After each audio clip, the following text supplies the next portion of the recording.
Live mula sa GMA Network Center. 20 taonang nakatutok. 24 oras.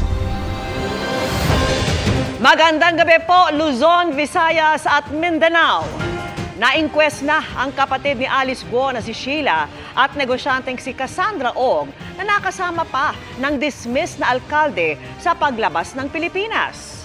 Para po yan sa mga kasong obstruction of justice, harboring a fugitive at paglaba sa Passport Act. Pwedeng piyansahan ng mga kaso pero idiniin ng NBI na hindi sila basta-basta pakakawalan. Bagay na kukwestiyonin naman ng kampo ni Ong. Nakatutok live si John Consulta. John! Vicky, Pia, Emil, isinailalim na nga sa inquest proceedings itong sina Cassandra Ong at itong kasama niyang si Sheila Guo, ang kapatid ni Bamban Mayor Alice Guo dito nga sa National Bureau of Investigation dahil sa mga reklamong obstruction of justice, harboring a fugitive at paglabag sa Passport Act. Sumalang kanina sa inquest proceedings sina Sheila Guo at Cassandra Ong. Kalmado ang dalawa habang kasama nila sa loob ang kanilang mga abogado na binabasa ang kaso laban sa kanilang mga kliyente. Ang isinampang reklamo laban sa kanila ayon sa Department of Justice at NBI, obstruction of justice, harboring a fugitive at paglabag sa Passport Act. Kasama umano sila ng pinaghahanap na si dating Bamban Mayor Alice Guo sa labas ng bansa. Ang kapatid ni Alice na si Sheila at kasamang si Ong pinabalik kahapon sa Pilipinas matapos maharang sa Indonesia. Bilang bahagi ng proseso, kinunan sila ng mugshot. Sa mugshot ni Sheila Guo, iba ang nakalagay na pangalan, ang nakasulat Jiang Mir. Ito ang pangalang nakalagay sa kanyang Chinese passport na nakuha sa kanya ng mga otoridad ng kustodiya ng Indonesian Immigration. Misrepresentation as a Filipino citizen, fraudulently acquired Philippine passports because meron siyang Chinese passport also that we were able to get nung mahuli siya sa Indonesia. Kinuhanan rin ng fingerprints sina Guo at Ong. Nang eksaminin ng NBI ang fingerprints ni Guo at fingerprints sa Chinese passport ng isang Jiang Mir na nakuha sa kanya, ang lumabas na resulta, Sheila L. Guo, ito itong nasa amin, at isang Xiang Mier. Okay? Comparative fingerprint analysis shows that the Chinese Xiang Mier and Sheila L. Guo are one and the same person. So, iisa yun. So, we can conclude na si Sheila L. Guo na nasa amin ngayon ay isang Chinese. Nang subukan kong kunin ang kanilang panig pagkatapos ng inquest, biglang tumakbo ang dalawa. Ma'am Sheila, Chinese ka daw kayo? Ma'am Sheila? Ma'am Sheila, Chinese daw kayo? Hindi ko kayo Pilipino? Ma'am Sheila? Chinese daw po kayo, hindi kayo Pilipino? Tuluyan silang pumasok sa isang kwarto at pinagbawalan na kami ng kanilang mga abogado na kausapin ang kanilang kliyente. Nang tanungin kung nasaan na si Mayor Alice Guo at kapatid na si Wesley Guo. Ayaw kong paunahan yung ongoing operation natin. Baka it will adversely affect the ongoing actions ng operation. NBI at saka ng immigration.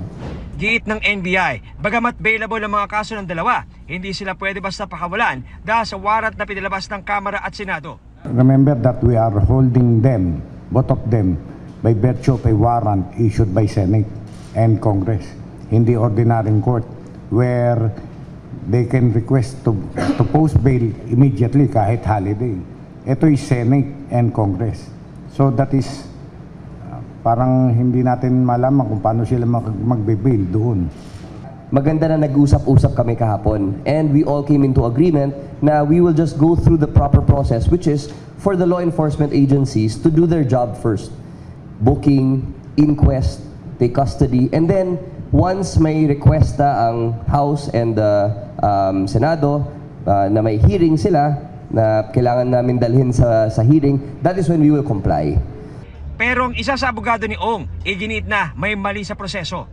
They should have gone to the BI and surrender the person of Ms. Cassie Leong to the Sergeant at Arms of the House of Representatives. Yun, hindi naman siya palalayain dun. I-detain din siya doon kasi may order. So, why is she here? Yun ang gini-question namin.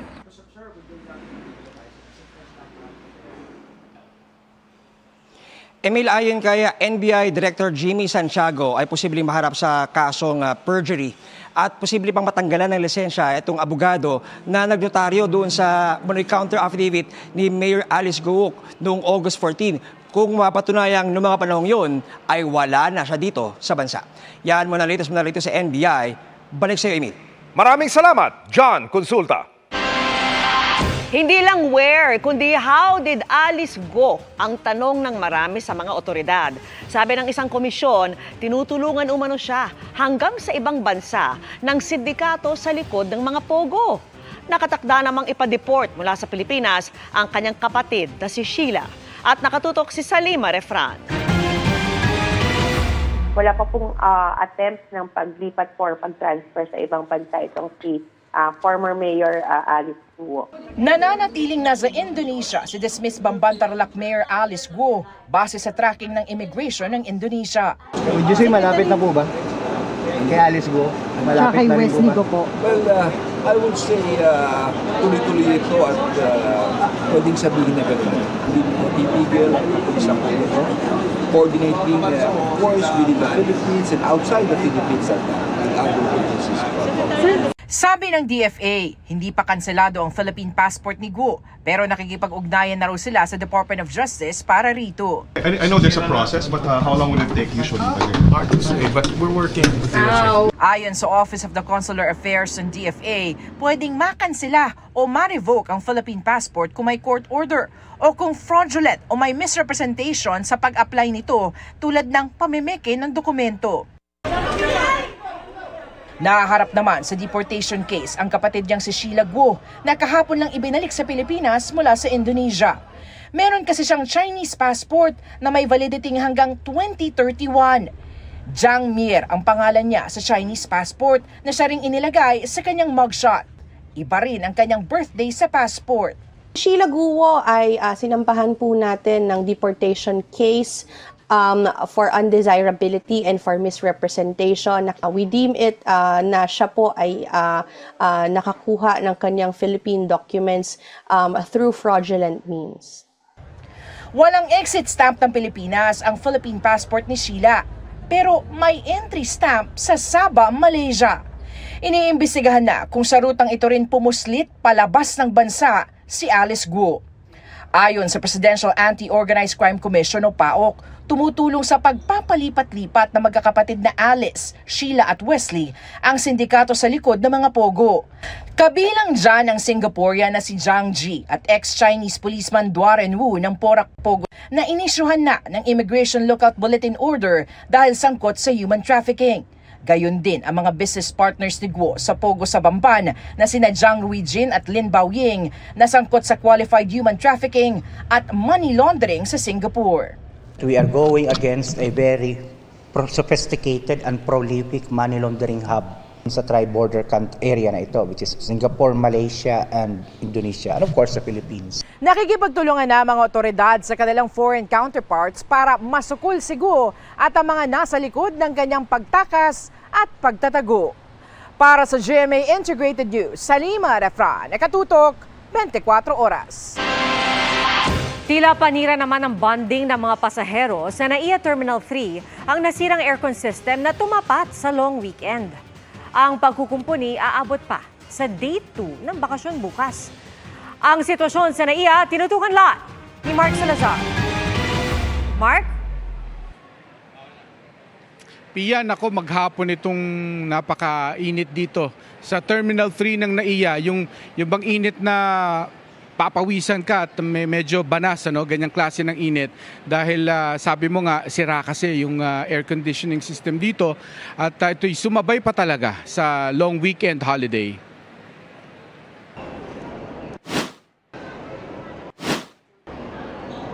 Sobrang init po ngayon dito, namatay daw yung aircon, kaya ngayon pinagpapawisan ako ngayon. Iba yung init sa loob, hindi okay. Hindi komportable yung pasahero. Tsaka yung mga naghahatid. Bumigay kahapon ng 3 sa 5 chillers ng air conditioning system ng Terminal 3 at napansing hirap na rin ang iba pang chiller. Kahapon nagkaroon ng monitoring ang ating engineering At may napansin sila na mataas na temperature, no? Yung operational temperature ng 3 chillers, no? Chillers 1, 2, and 5. And because of their recommendation, concerned sila na kapag pinabayaan ito, baka mag-cause pa ng damage sa ibang part ng cooling system, no? So, si GM Eric Ines decided to turn it off muna to have it checked. Nag-deploy ang Manila International Airport Authority ng mga portable cooling unit. Pero kulang pa rin para hindi magreklamo ang mga pasahero. Ito, ramdam naman natin, no? Unacceptable talaga itong temperature na to. And yung ating mga cooling fans naman din, no? We already procured drum fans, no? On top of evaporative fans. Kanina pa mainit. Hindi kayo naiirita? Sanay na sa init sa Pilipinas. Tiis-tiis lang para maihatid ang apo. Sa unang pagtaya ng NIA, aabutin pa hanggang bukas ng tanghali ang pagkukumpuni ng aircon. We're still working on it. Kung pwede pang mapabilis, kung pwede pang ma-expedite, tinawagan naman natin ng ating contractor at sila naman ay nag-deploy ng additional personnel. Hopefully magawan pa ng paraan para mapaiksi pa yung downtime. Wala pang eksaktong bilang ang MIA ng pasaherong gumamit ng Terminal 3 ngayong araw at tansya ng dadagsa pa hanggang bukas. Pero sa mga nakaraang mga long weekends, umaabot na hanggang 30,000 ang dumadagsa. We fully understand that, no? Talagang ang sama talaga nung timing, no? Of course, this is something that we do not want, no? We were really hoping na talagang maganda ang passenger experience ng ating mga pasahero dito sa T3. But what I can say is that we're doing everything that we can so that we can expedite itong repair na ginagawa natin.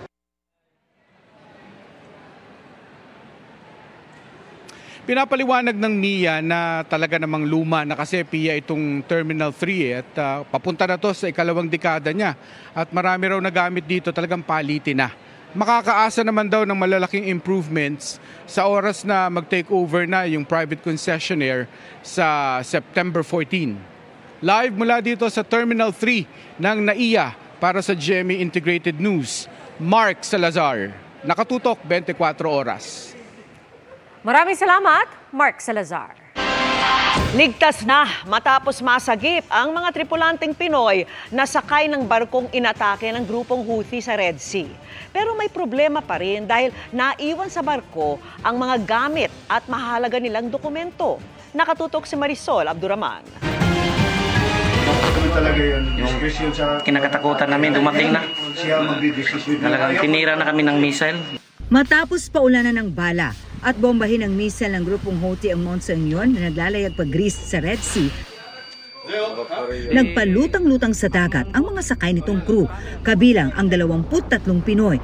Balot sila ng takot, lalo't hindi raw tiyak ang kanilang kapalaran at kung may magre-rescue pa. Na any moment, hindi mo alam kung kailan yung sunod na missile. Kumbaga, yung buhay namin, pinagkaloob na lang talaga sa Panginoon. Pero nang dumating ang barkong ito ng French Navy, tila nabunutan daw sila ng tinik. Yung barko namin, tinitira. Takot talaga. Di rin nagtagumpay ang panibagong pag-atake ng grupo na magpakawala ito ng isang unmanned explosive boat. Pero na-intercept ng mga otoridad. Kaya nang sa wakas ay naisakay na sila sa rescue boat, walang katapusan ang kanilang pasasalamat. Thank you. You save our life. All of them are safe and sound. No reported major or minor injuries. Essentially debriefing and then medical check-up. Bagaman nasa ligtas ng kalagayan, meron pa rin daw problema. Lahat kasi sila wala man lang daw na bitbit na gamit sa biglaan ng pangyayari. Si Frechi Baring nga, pati mga mahahalagang dokumento na iwan sa barko. Ma-retrieve yung lahat ng documents ko, pati passport, simas ko. Sana matulungan nila ako. Bukod sa matulungan sa mga gamit, ang tanging hiling ng mga tripulante, Mas feel kami safe pag dito kami sa Pilipinas. Kapit na umuwi mo kasi gusto ko na makita yung pamilya ko. Siyempre, worried sila. Meron na tayong previous experience kahalintulad nito. Wala tayong nakitang problema in terms of yung rehiring nila. Wala pa schedule sa ngayon kung kailan uuwi ang mga nasabing tripulante. Pero nakikipag-ugnayan na raw ang ating mga otoridad para makabalik sila sa bansa sa lalong madaling panahon. Para sa GMA Integrated News, Marisol Abduraman, nakatuto 24 oras. Hindi lang tinayuan ng naglalakihang gusali at mahabang runway, ginawa na rin tila military base ng China ang Mischief Reef sa West Philippine Sea. Nakita po yan ng GMA Integrated News na kasama sa eroplano ng BFAR na nagsasagawa ng maritime patrol pero pinaputukan ng flare ng China. Nakatutok si Joseph Moro. Sa Maritime Patrol ng Philippine Coast Guard at Bureau of Fisheries and Aquatic Resources o BFAR sa Ayungin Shoal, halos walang nagbabantay na puwersa ng China sa BRP Sierra Madre. Singkalma ng dagat ang sitwasyon doon. Malayo sa nangyari noong June 17 kung saan nagpang-abot ang puwersa ng Pilipinas sa China Coast Guard. Pero sa hilagang kanlurang bahagi nito sa Pag-asa Island na sakop ng munisipalidad ng Palawan, namumutik-tik ang mga Chinese Maritime Militia vessel sa bungad ng isla. May mga magkakadikit pa at halos wala ng alisan. Ilang minuto lamang ang layo mula sa Pag-asa ang Subi Reef o tinatawag nating Samora Reef. 1988 nang simulang okupahan ito ng China. Malayo pa lamang tanaw na malalaking pasilidad doon. Tila papalapit kami sa isang syudad. May mahaba rin itong runway. Aakalain mong walang tao roon hanggang sa aming paglapit, may nagpaputok ng mga flare mula sa isang gusali.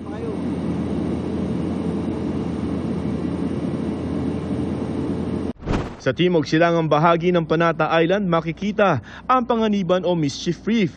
Kung may salamin kung gaano kalakas ang puwersa ng China sa mga pinag-aagawang teritoryo sa West Philippine Sea, ito yun. 1995 nang unang kupkubi ng China ang lugar para umano magtayo ng fisherman's shelter. Pero ngayon, naroon ang mga naglalakihang gusali na mga condominium units, mga gamit militar tulad ng mga radar at mahabang runway.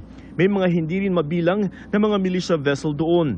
Dito tayo ngayon sa tapat ng Mischief Reef. Ito yung ginagawang military base ng China. Dito sila nagte-take off kapag nagpapadala sila ng mga barko na pinanghaharang nila doon sa ating mga resupply mission, halimbawa sa Ayungin Shoal. Kaya kita nyo, ayan, dyan lang nakahilera yung mga Chinese Maritime Militia vessels nila na naka-standby lang at pag kailangang ipangharang, dito nila dinudukot. For so many occasions, dininay ng gobyerno ng China na gagawin nilang military base to. Sa Escoda Shoal, bantay sarado ang BRP Teresa Magbanwa na pumunta doon matapos sa mga ulat na may reklamasyon na ginagawa ang China. Ang sitwasyon doon, tila parehong paalaala at babala. We don't want to give an opportunity for China to do this kind of activities again within our own exclusive economic zone. Hinihingan pa namin ng panig ang China. Para sa GMA Integrated News, Joseph Morong, nakatutok 24 oras. Biyahing Baguio ang ilang kapuso ngayong long weekend para i-enjoy ang malamig na klima roon. Ang sitwasyon sa City of Pines sa pagtutok live ni Jasmine Gabriel Galvan ng GMA Regional TV. Jasmine! Emil, maulan man ang panahon dito sa Baguio City ay dagsa pa rin ang mga turista ngayong long weekend. Dito okay ang klima, no? Tsaka maraming mga tourist spot na. Kahit bahagyang may pag-ulan, dagsa pa rin ang mga dumayo sa Baguio City ngayong long weekend. Hindi pa rin pinagsasawa ang pasyala ng Burnham Park kung saan mai-enjoy ang biking at boating. Pero lalo siguro sa mga balikbayan tulad ng anak ni Zaldi na first time dito sa Baguio. My daughter, so we want to introduce to her about the Baguio City and because it's her first time. I love the Philippines. This is really fun and awesome. Yeah. Tila nakikipag-unahan din kay Jose Maricha ng Christmas feels dito. Bukod sa all year round Christmas trees, ang lamig dito ngayong Agosto, 18.4 degrees Celsius. Malamig na rin. Enjoy very much. Dalawang Heroes Holiday ang dahilan ng long weekend pero umiiral pa rin ang number coding sa Baguio. Mahigit 300 tourist police ang idineploy para sa seguridad ng mga bakasyonista. This Friday and Monday ay kailangan po nilang sundin ang ating coding scheme.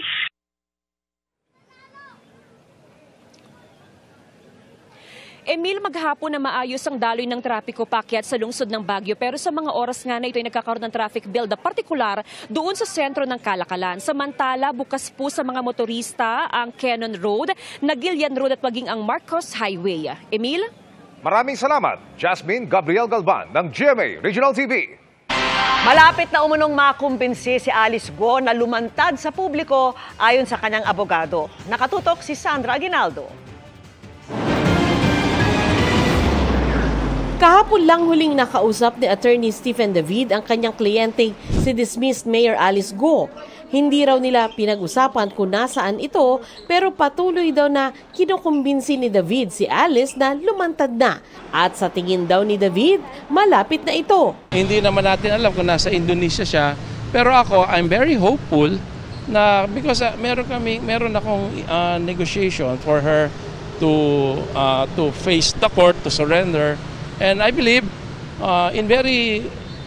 in a very near future, very sooner than we expect, darating siya at haharap.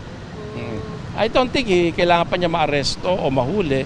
Kampante naman daw ang kanyang abogado na kaya nilang depensahan sa korte si Alice. Pero nababahala raw si Alice sa kanyang seguridad. She's very cooperative. Meron lang siyang agam-agam sa kanyang security na I'm still working on that. Gusto lang niya talaga ipagpatuloy namin ang depensa sa kanyang kaso. Ayon sa mga otoridad, nasa labas na umano ng bansa si Guo noon palang July 18. Pero sabi ng isang abogado, si Attorney Elmer Galicia, nakita niya ng personal si Guo sa Bulacan nito lang August 14. Ito ay noong inotaryo niya ang counter affidavit nito sa human trafficking complaint sa Justice Department. Ayon sa NBI, mananagot siya kung mapapatunayang nagsisinungaling. Pwede sigurong papasok sa perjury. Okay. But sa administratively, bilang abogado siya, it may cause his license or suspension kung mapatunayan na nagsisinungaling siya. Ganun po. Hinihingan pa namin ng pahayag si Attorney Galicia. Para sa GMA Integrated News, Sandra Aguinaldo, nakatutok, 24 oras.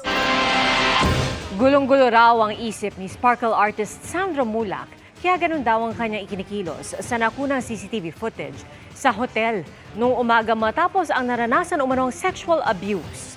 Sa CCTV na inilabas ng NBI, makikita ang pagbalik ni Sandro sa kanyang hotel 6:53 ng umaga noong July 21, pagkagaling niya sa kabilang hotel nang inakusahan niyang dalawang GMA independent contractors. Napuna ng NBI na mabilis ang kanyang lakad, tila balisa at parang may bumabagabag sa kanya. Hanggang sa napaupo na lang siya sa isang gilid. Ang kay Sandro, masama raw ang kanyang pakiramdam at napuno daw siya noon ng hiya at takot. Nagsampa na si Sandro ng reklamong sexual assault laban kina Richard Cruz at Jojo Nones. Itinatanggi ng dalawa na meron silang ginawang mali sa batang aktor. Yan po yung time na pumunta ako sa kanila. After po lahat ng nangyari, hindi po ako mapakali. Hilong-hilo po ako. Sobrang sakit po ng katawan ko. Kaya napaupo po ako sa floor. Hindi ko pa po alam kung anong dapat kong gawin. Kung magsusumbong po ba ako sa pulis. Or kung lalapit po ba ako sa pamilya ko. Naunahan na po kasi ako ng hiya at takot. Kaya sinumbong ko po muna sa mga kaibigan ko. Hindi kaya ni Pangulong Bongbong Marcos sa mga lokal na pamahalaan na pangunahan ng information drive para maiwasan ang mga sakit gaya ng dengue at leptospirosis. Binanggit niya ng Pangulo sa pagdalo niya sa Local Governance Summit 2024. Binigyan din niya ang kahalagahan ng pagpapaunawa sa publiko ng kalinisan at tamang pagtatapon ng basura para makaiwas sa mga sakit. Sa gitna ito ng pagtaas ng mga kaso ng dengue at leptospirosis sa bansa ngayong tagulan at sa pagkakaroon ng bagong kaso ng Mpox. So I urge you all to lead aggressive information dissemination campaign to promote a healthy lifestyle and prevent diseases, such as a campaign to remind our people, especially children, against swimming in flood waters and to practice personal hygiene to mitigate the spread of leptospirosis, Mpox, and any other illnesses. Pinusuan at pinag-usapan online ang pagpapasuot recently ni Heart Evangelista ng mamahaling kwintas sa fur baby niyang si Panda. Pero ang ilang netizen humirit kung may pinapatamaan ba si Heart. Makichika kay Nelson Canlas. Ang post na ito ni Heart Evangelista kung saan ang kanyang fur baby na si Panda pinasuot niya ng isang necklace na milyon-milyon ang halaga.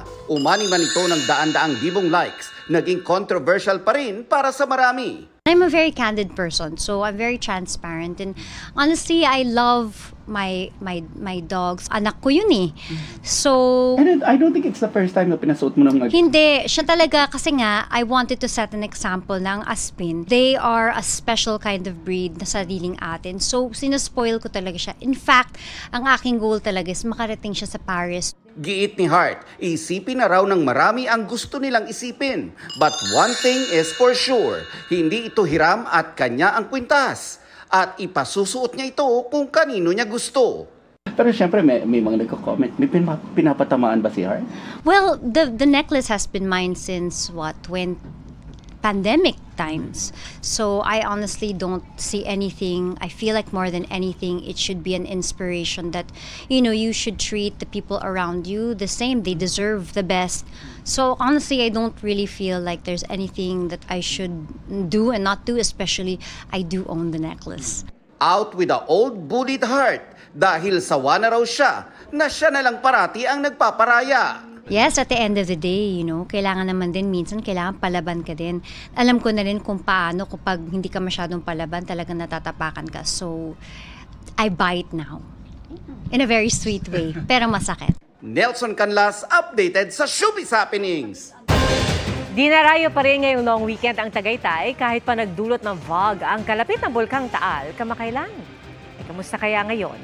Alamin po natin sa live na pagtutok ni Oscar Oida. Oscar, malamig ba? Yes, Pia, sa kabila ng naranasang fog kamakailan na nanggaling ng Bulkang Taal, patuloy ng turismo dito sa Tagaytay. Yun ay kahit pa koonti daw ang dumayo dito ngayong araw.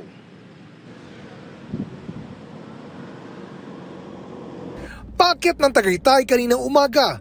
Kapansin-pansing wala ang mabigat na daloy ng trapiko na karaniwan ang sumasalubong sa mga bakasyonista lalo na tuwing holiday.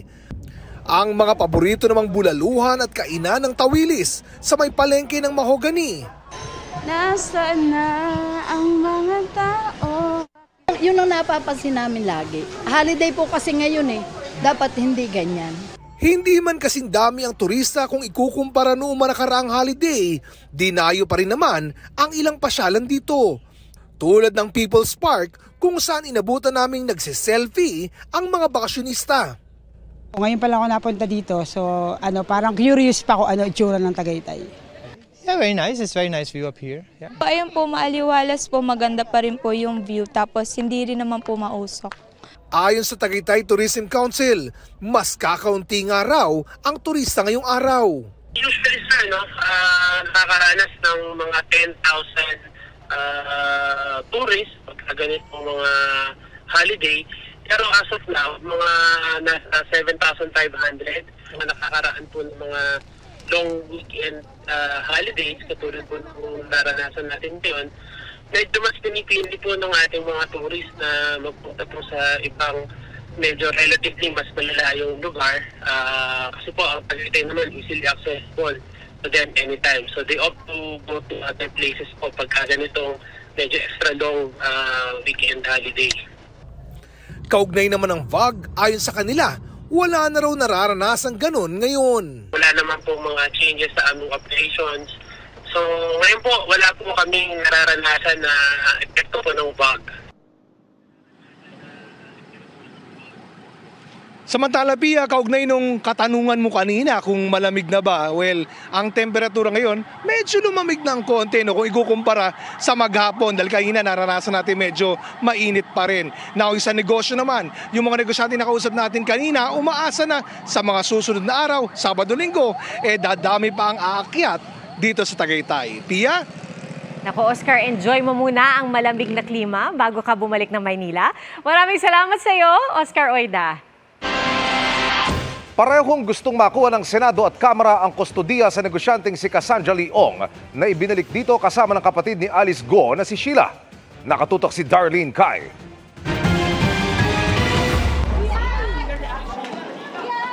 Patatapusin muna ng Senado ang mga proseso ng Justice Department at Bureau of Immigration sa kapatid ni Alice Go na si Sheila at kay Cassandra Leong na corporate secretary ng kumpanyang nagpaupa sa Porac Pugo at kinatawan din ng operator nito. Inaasahang matatapos yan sa long weekend. At sa Martes, pagkatapos silang padaluhin sa Senate hearing ay kukunin ng Senado ang kustudiya sa kanila. The Senate coordinated with the Bureau of Immigration, with the DOJ, as well as the House of Representatives because may outstanding arrest order rin ang House. So para hindi naman magkaroon ng tug of war.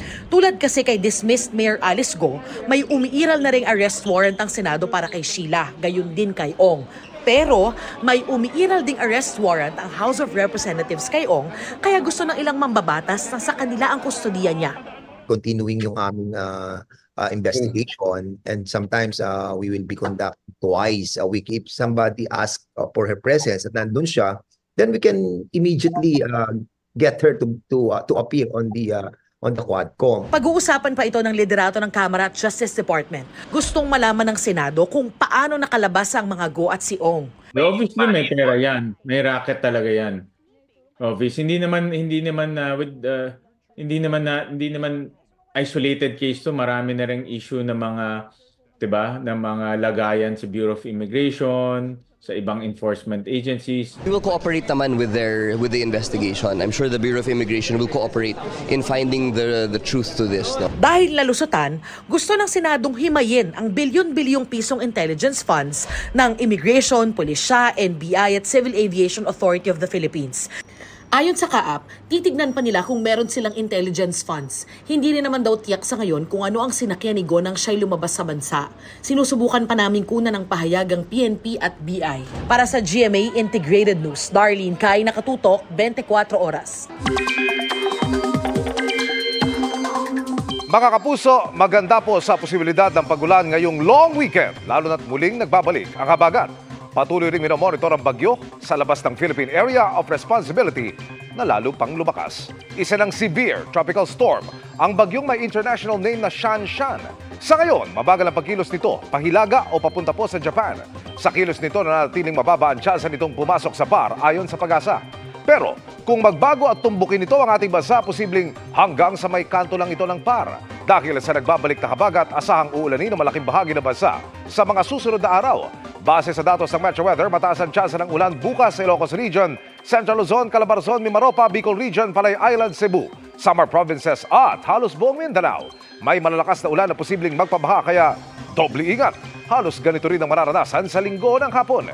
Magiging mas maulan lang sa mas malaking bahagi ng Luzon at Mindanao. Maging alerto pa rin sa bantalang baha o landslide. Sa Metro Manila, may tsansa rin ng ulan ngayong long weekend. Lalo na sa linggo kung kailan kahit umaga pa lamang posible na ang pag-ulan sa ilang lungsod.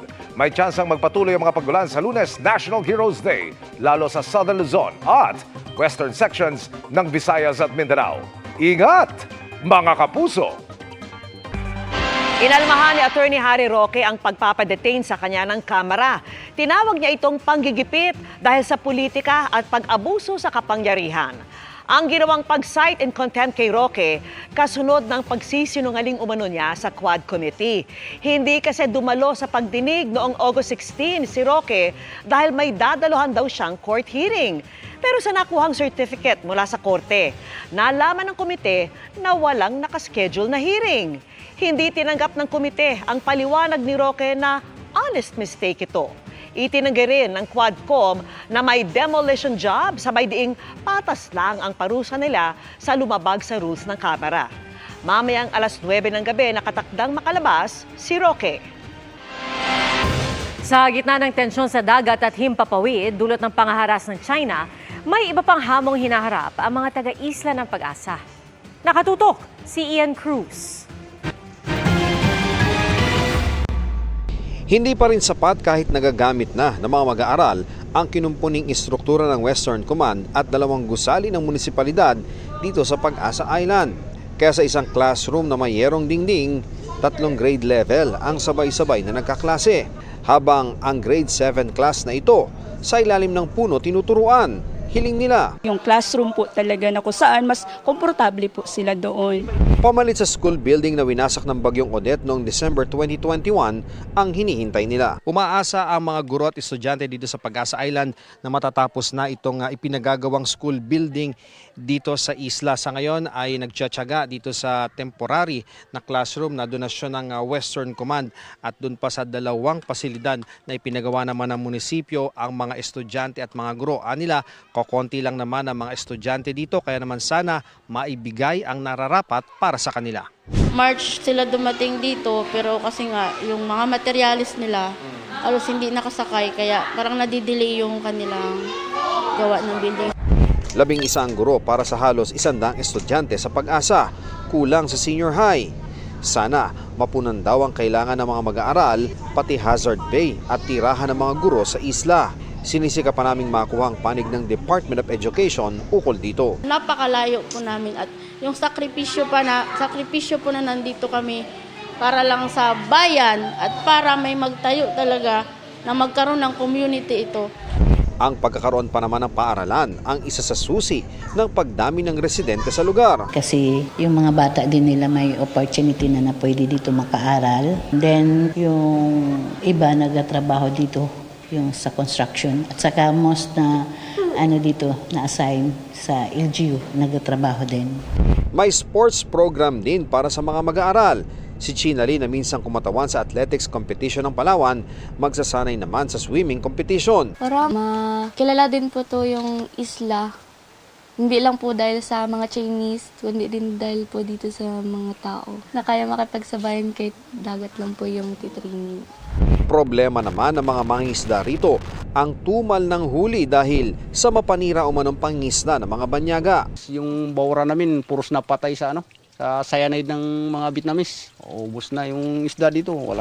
Pinag-aaralan ng mga eksperto mula sa UP Institute of Biology ang mga coral reefs o bahura na karamihay namatay kaya walang matirhan ng mga isda. Inaalam din kung natural o gawa ng tao ang lampas-taong tambak ng corals sa Pag-asa San K2. Overall, degraded talaga yung condition na ang tingin ko nga less than 5% or less than 10% na lang yung buhay na corals na makikita dito sa Pag-asa Island sa Pag-asa case. Problema rin ang mga basurang sulat banyaga ang label.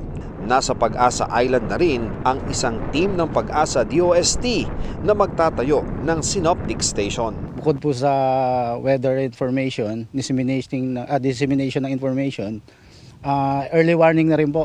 Para sa GMA Integrated News, Ian Cruz, nakatutok 24 oras. Tugon naman ng Education Department, mababa ang hardship index ng paaralan sa Pag-asa. Pero kahit walang hazard pay o special hardship allowance ang mga guro sa isla, patuloy na minomonitor ang sitwasyon doon. Pinag-aaralan naman kung magkakaroon ng housing program para sa mga guro roon. May school building na mga pinondohan ng DepEd at patuloy na ipinapatayo ng DPWH na 20% complete na umano.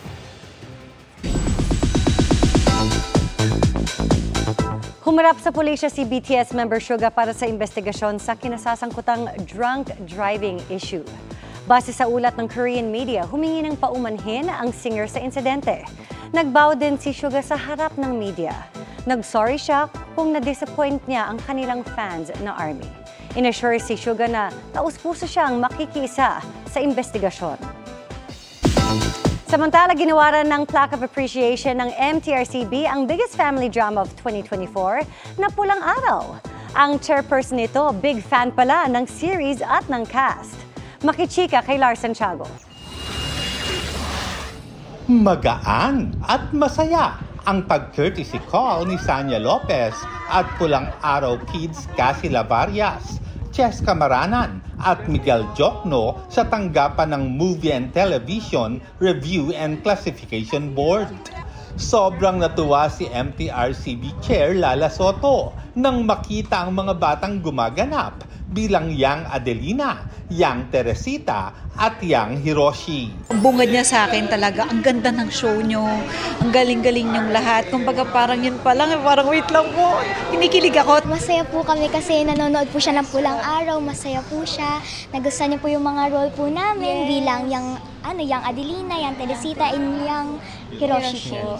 Nagulat po ako kasi nanonood po siya ng Pulang Araw po. Sobrang happy ko lang po dahil sumasubaybay din po siya sa Pulang Araw. And she loves it po daw. I'm their biggest fan. I've been watching them. Sinusubaybayan ko sila. I'm really enjoying this series now. I find it so rich in culture and history, and the actors are doing so well, all of them. Nagbigay pa ng plaque of appreciation ng MTRCB para sa Pulang Araw na tinanggap ni Sanya at ang program manager ng serye. Pagkatapos ng courtesy call, nag-TikTok muna si Sanya kasama sina Cassie, Cheska at Miguel.